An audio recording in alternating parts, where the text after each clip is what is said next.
Mindhunter, the real story of Wayne Williams and the Atlanta child murders isn't what you think. Fans have been eagerly awaiting the newest season of Mindhunter, even if watching it does make it harder to sleep at night.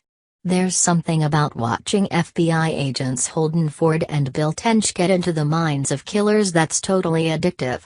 And maybe the creepiest part? It's all based on true stories. The Atlanta child murders are some of the most horrific crimes in recent history, and perhaps the worst part is that some people believe the case remains unsolved. Yes, Wayne Williams was tried and found guilty of murder. But as so many other cases have shown, that doesn't necessarily mean he's guilty. Between 1979 and 1981, at least 28 black children were murdered in the Atlanta area. But who exactly killed them is still a big question. Wayne Williams didn't have any motive for murder. The conviction of Wayne Williams doesn't make a whole lot of sense. Williams was the son of two teachers and worked in the music industry before his conviction. When it came to likely candidates for serial killers, he was somewhere near the bottom of the list. But that all changed in 1981 when police saw Williams' car speeding away from the alleged scene of a murder. An officer apparently heard a loud splash and then saw his vehicle driving away from the Chattahoochee River. A few days later, the body of 27-year-old Nathaniel Carter was found in the water. The evidence against Williams was very incriminating.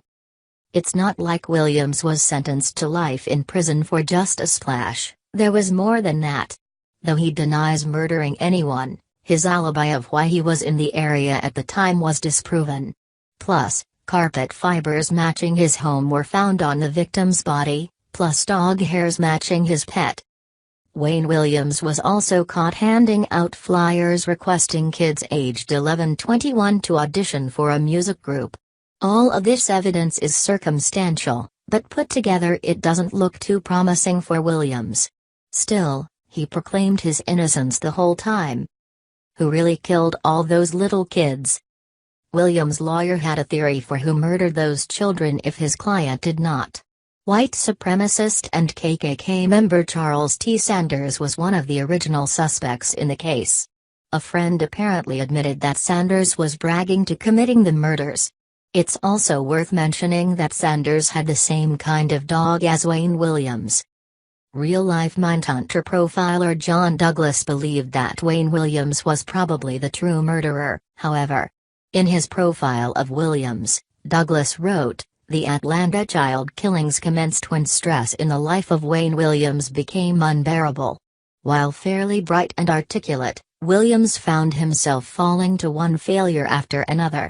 The Atlanta serial murder case was his first success. Williams is still in jail for the crime. Though Wayne Williams is still serving out his murder sentence, there is a chance he could be exonerated. Atlanta Police Chief Erica Shields announced in March that the evidence from the case would be retested, and if the results come back differently, Williams could be granted a new trial.